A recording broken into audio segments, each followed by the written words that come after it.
All right, let's talk a little bit about this Sinbad machine. Picked this up, I don't know, maybe a couple weeks ago off my buddy Shawnee Boy. And the goal was to just kind of go through it, improve its functionality and reliability, and then throw it up on the old market and see what happens. So I'm going to talk a little bit about Sinbad, the good, the bad, and the ugly. I'm Mike Dimas, and this is Pinball Shenanigans. Let's start under the hood. Okay, this Sinbad is in fairly average condition for its age when you're looking inside.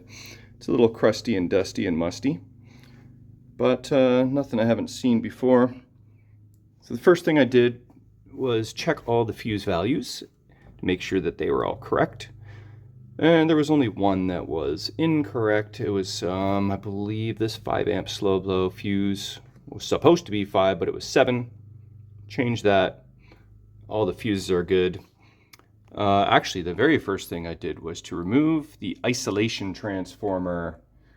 If you're in Ontario, then you would know that every arcade machine and pinball machine that was operated in Ontario required an isolation transformer, and honestly it's pretty redundant, and I removed them from every machine, almost every machine that they come in, because it reduces the weight by 20 pounds. And also the bonus of doing that is that so the original cord for the machine plugs into the isolation transformer, then the isolation transformer plugs into the wall, and over many years that cord sustained some damage. The ground pins go missing, but when you remove the isolation transformer, you're left with the original cord, which still has its original curly cues and ground pin and everything, and it's basically in brand new condition. Probably from day one this was plugged into the isolation transformer, so it's always nice to get a brand new original cord out of the deal just by removing that excess 20 pounds of weight. Under the play field, there's really nothing to speak of. Sean has LED'd this machine mostly with old school style LEDs, and it looks like there's even one incandescent there. Actually, that was missing, and I had a incandescent on me, but I don't think I have an LED on me, so if I remember, I'll swap that over to LED. But all the flippers are working good, drop targets are working good, and yeah, no hacks or anything. So, and the chimes are nice and chimey, so I'm happy with those too. As for the cabinet and legs, just gave it a bit of a wipe down to get rid of a little bit of the dust and a little bit of the fur and fuzz. So give the exterior a wipe down. Cabinet is in pretty good shape overall, I would say. It's a little bit dirty. Could use a better cleaning, you know, when I get the light right on it. But cabinet structure and art, all in all, I'd give this cabinet maybe let's have another look. Probably a 7.5 out of 10. Okay, so on to the back glass. I didn't really do anything. The displays are beautiful. Back glass has some wear, which is pretty common for these old Gottlieb, especially in the reds and the yellows, skin tones. Sean put some LEDs behind some of these areas to try and almost like paint the art back on with the yellow LED behind the yellow arm there, and a little bit of red here, I think, a little bit more yellow there. It's back glass. We can look from the back side. Oh yeah, Sean did a couple touch-ups as well. I'm sure it looks better than it did. So this back glass, probably 7 out of 10, I'm gonna say. And you can see the old school LEDs. Oh, so this pretty much all colored LEDs in the back. Just a couple white ones. So I could technically steal that one for the extra ball. So for the back box boards, when I got the machine, it had this nice new, is it Rotten Dog? Yeah, Rotten Dog power supply in it. And it had a newer NiWumpf CPU, but I've since replaced that because it's having a weird issue and I wasn't sure if it was the CPU or not, so I put in this one and the issue seems to be gone. So I think swapping out the CPU with this one resolved that issue. And then we got an original driver board. So what I have done while I've been farting around in the garage here to try and make this more reliable is I've repinned this connector, this guy here to the CPU, repin these guys. That's your key 5 volts to the CPU, so that's important. And then I did the ground mod, so I added a wire to the ground point. Ooh, that component's a little bit hot there, that heatsink. Added a ground wire, so it goes from the negative side of this diode to the back panel. And then these NiWumpf CPUs have a little spot right here that is a ground. So on the back side of the board, I added a wire, connected that to the ground panel, and then negative side of this diode right in the corner, that also got a ground wire. So they're all now tied to a common ground point, which makes Gottlieb's system ones much happier. So that's what I did in the back box. Oh, also these standoffs over time just get mangled, and the CPU that was in here was just kind of connected with a couple zip ties through a couple of these holes. And I got rid of the zip ties, added in a couple new standoffs, so much happier with that.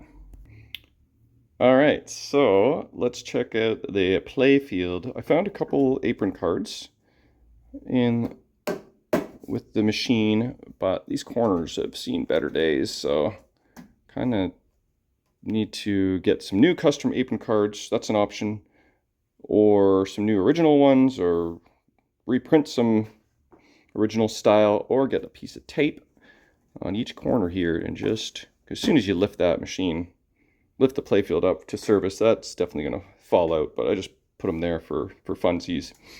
Okay, playfield, let's comb over this. We've got some newer silicone orange rubbers, which is nice, matches the theme well. A couple color matching LEDs under these lane guides. So one funny thing about this machine is that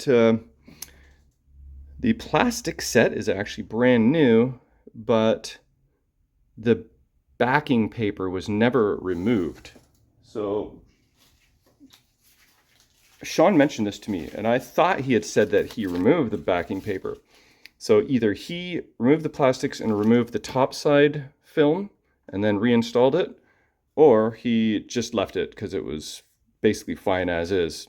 So I removed all the plastics and peeled off the protective film that was on the underside, so you know, it was more opaque underneath the edges of the plastic.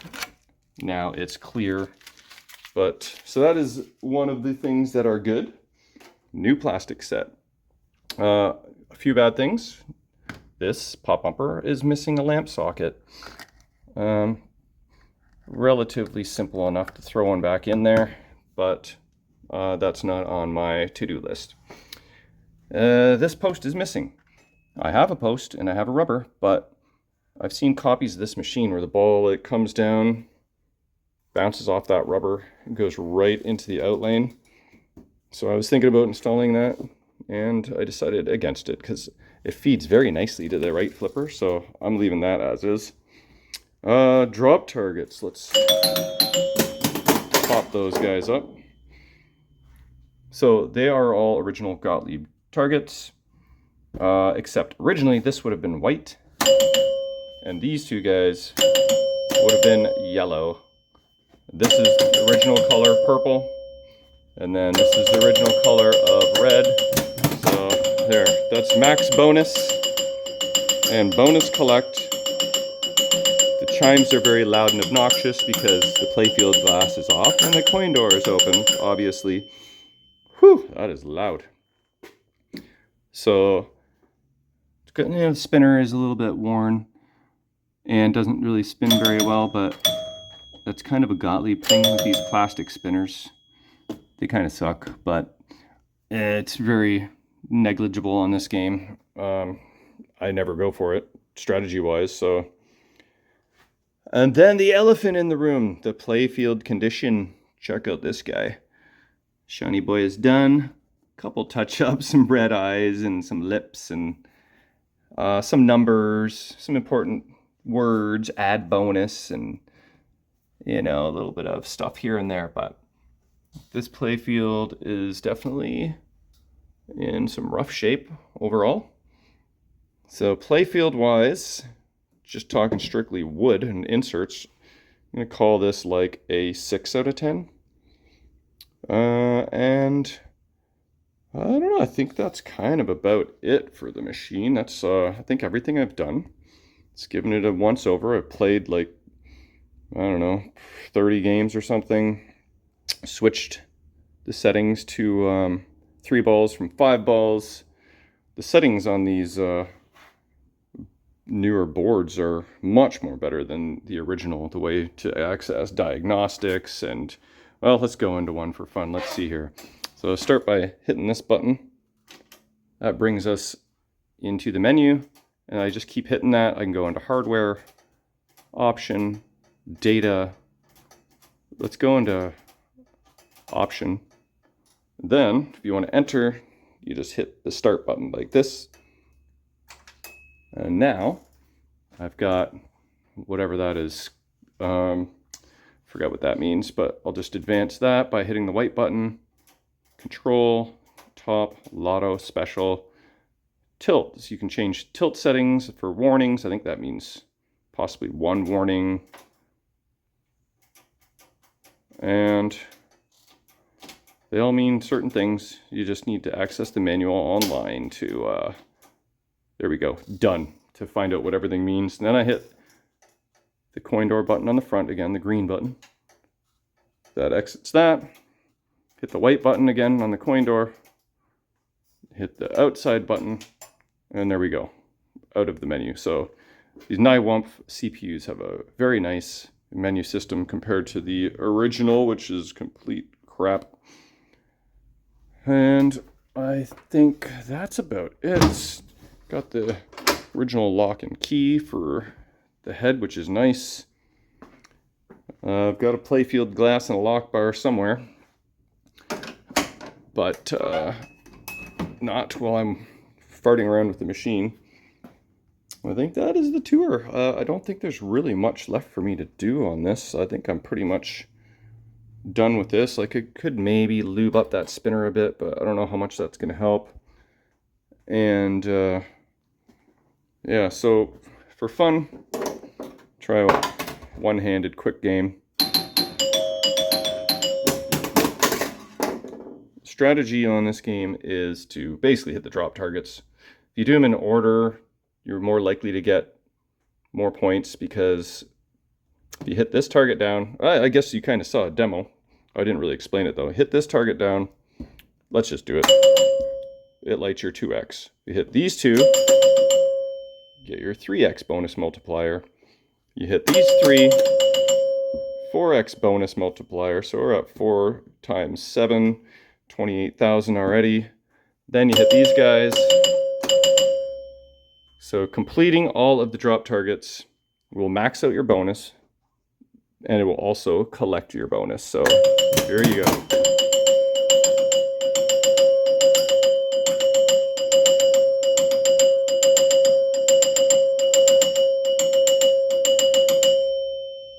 So that is basically the strategy.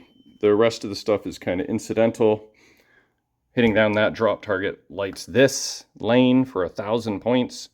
These two light this lane for 5,000. These three light this lane for extra ball. These guys light this lane for special.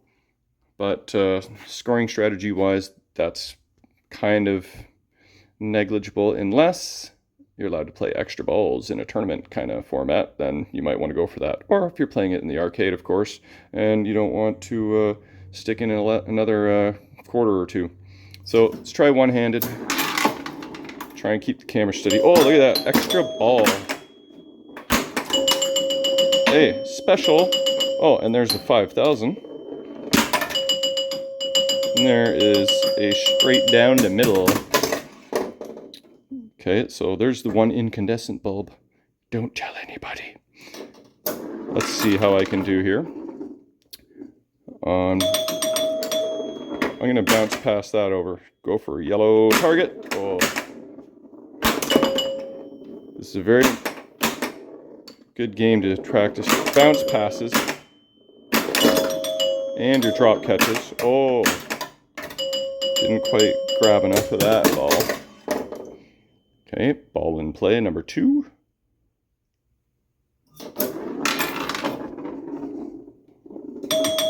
For the plunge, I usually try and plunge the upper lanes, because if you plunge that left orbit that I just shot up there, that can sometimes be deadly. Right down the middle. Oh, speaking of which, or right down the right out lane. Alright, well, this is the last ball. Haven't had too many flips, but that's okay. This wasn't meant to be. Oh, that was not nice. Anyway, that's basically the good, the bad, and the ugly on this Sinbad. And hope you enjoyed. Alright, so I came back to Sinbad because I ended up wanting to do the last few tweaks. So check this out. This wire was hanging, and this wire was hanging, and those were the wires for the pop bumper lamp socket. So I stuck in a lamp socket, and now let there be light to the right pop bumper. I also noticed the screw was missing, so I found one from an old Gold Wings crusty playfield that I have, and that is now happy. And then I did install an LED into the shoot again light. So let's see if I hit this drop target down right here,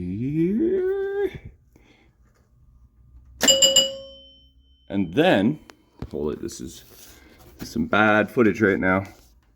Then I hit this lane. Let's see, there we go. Actually, that insert is pink, so the LED looks yellow, so I wonder what yellow and pink look like from the top side. But yeah, that's it for bottom side. Okay, and back to the top side, you can see the right pop bumper cap now is happy. So that's good. And I changed the yellow LED. It didn't look very good to a white one, so that is now LED'd. And I did add some super lube to the spinner, so it spins much better now. And then I also took an old apron card from roller disco or something, cut off the bad Sinbad corners, and taped it to the old card that had nice corners, and there we go. That'll stay put now. So I think that's it. I think I'm ready to list this baby. Sinbad, oh yeah.